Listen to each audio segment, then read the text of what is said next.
Hello po, Earth Sign, Capricorn, Taurus, and Virgo. Kumusta po kayong lahat?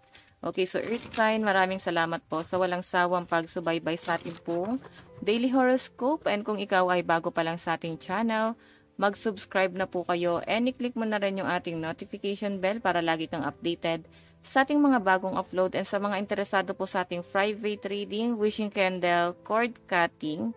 So, hayan guys, iiwan ko na lang po yung link ng aking Facebook sa atin po description box below. Tignan po natin. Ano yung focus ng energy mo ngayon?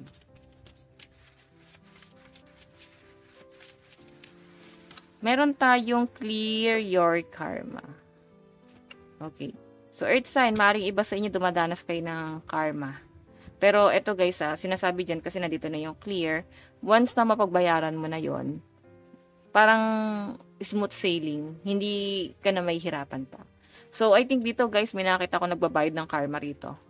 Or parang yung karma na to guys is sa mga ninuno. Pwedeng sa mga kamag-anak. Okay? Kayo yung nagbabayad ng karma nila. Or pwede na sa karmic relationship ka. Pero ang malinaw na pinapakita kasi sa akin dito guys, nakakaalis ka na doon or makakaalis ka na dyan. Okay. So, meron din ako nasa sense dito na parang iniiwasan. Meron kayong iniiwasan, guys. So, pwedeng, sa group of people, pwedeng sa family, parang pili nyo, guys, napaka-negative na mga nangyayari. So, may nakikita kasi ako, guys, itong karma. Okay? Kaya sabi ko, guys, gumawa ng mabuti para hindi tayo, guys, binabalikan itong karma na to. Okay? So, gumawa ng mabuti and magdasal. Okay, yan lang naman yung kailangan. Magdasal. And wag tayo guys mga apak ng kapwa natin. Pwede naman guys na sa ibang tao yan. Okay, pwede sa kadil mo. Pero focus kasi ng energy mo to eh. Okay? May mga dumadanas ng matinding karma talaga rito guys. Tignan po natin.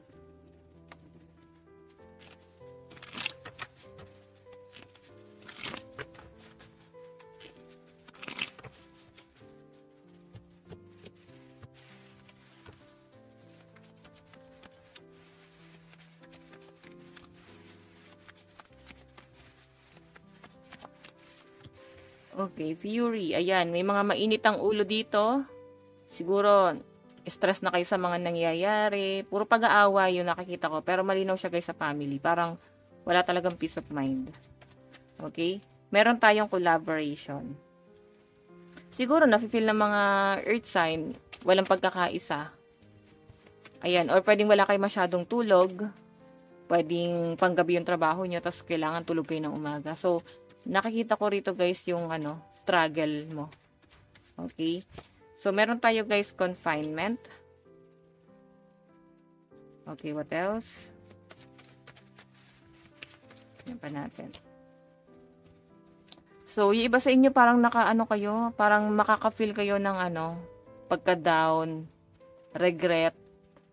Parang ang dami nyo guys pinagsisisihan dito. Ay no, grabe yung pag-overthink nung iba rito. So, pwedeng pagod na kayo or napapagod kayo. Iniisip nyo pa lang kung saan kayo magsisimula, pagod na kayo. Parang kailangan nyo pa rin talaga earth sign ng tutulong talaga sa inyo. Okay? Pero I think matutulungan ka naman ng person mo. Ayan. Magkaroon lang kayo guys ng pagkakaisa. May swerte rito. Wag lang guys masyadong kinokontrol or wag na guys kontrahan. Wag nang ganon. Okay?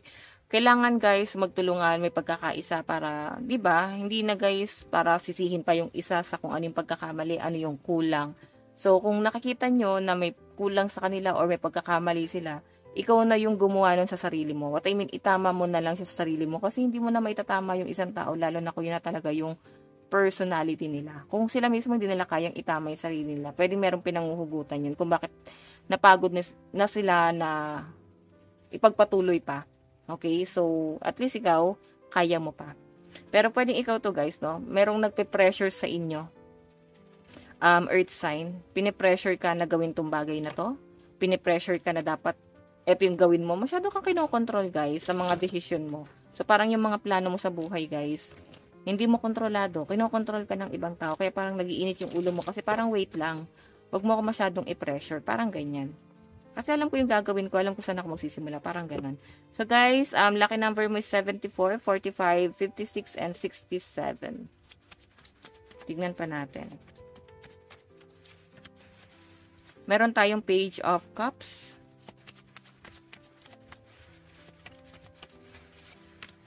Meron tayong Temperance. Meron tayong Fool. Meron tayong Nine of Wands.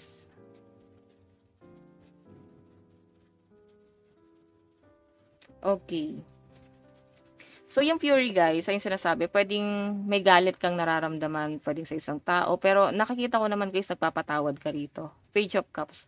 Unti-unti nyo guys naaaral na magpatawad or maging kalmado. Okay, nauunawaan nyo na siguro guys yung nangyayari sa paligid nyo. Okay, or pwedeng yung karma guys, wala na siya. Napagdaanan nyo na, kumbaga tapos na kayo dito. So, ito guys, collaboration and temperance. Pwedeng pagkakaisa pero siguro may sakit pa kayong nararamdaman or masakit pa rin sa puso mo yung mga nangyari, problema, challenge sa buhay nyo. Kaya parang nahihirapan pa kayo lahat mag-adjust dyan sa family or pwedeng sa trabaho. Kasi pwedeng challenging talaga yung nangyayari sa inyo. Ito guys, confinement and the Fool. Wag mo guys ikulong, no? Wag mo ikulong yung sarili mo. Wag ka ma-stuck dyan sa bagay na yan. Fool kasi guys, new beginning. Ikaw ang gagawa ng cycle, no? Ikaw ang gagawa ng kapalaran mo. So, wag mo na guys hayaan na mabilanggo ka lang dyan. Okay? So, ano pang inaantay mo, Earth sign? Magkaroon ka na ng expansion sa buhay mo. Mag-explore ka. Ito na yung new beginning. Okay, umalis ka na dito. So, ito guys, overload. Tignan, puro siya bilanggo. Ito, may tumatawag sa inyo guys para ma-stuck doon sa bagay na yon. And siguro, nahikayat ka, nadala ka naman, ngayon stuck ka. Overload kasi yung lumalabas yun guys. Grabe yung pag-overthink mo. Okay, I think nai-stress ka. Okay, parang di ka na talaga guys nilayuan ng problema. Ganun yung nasasagap ko sa inyo. Tignan naman natin guys ang inyong advice.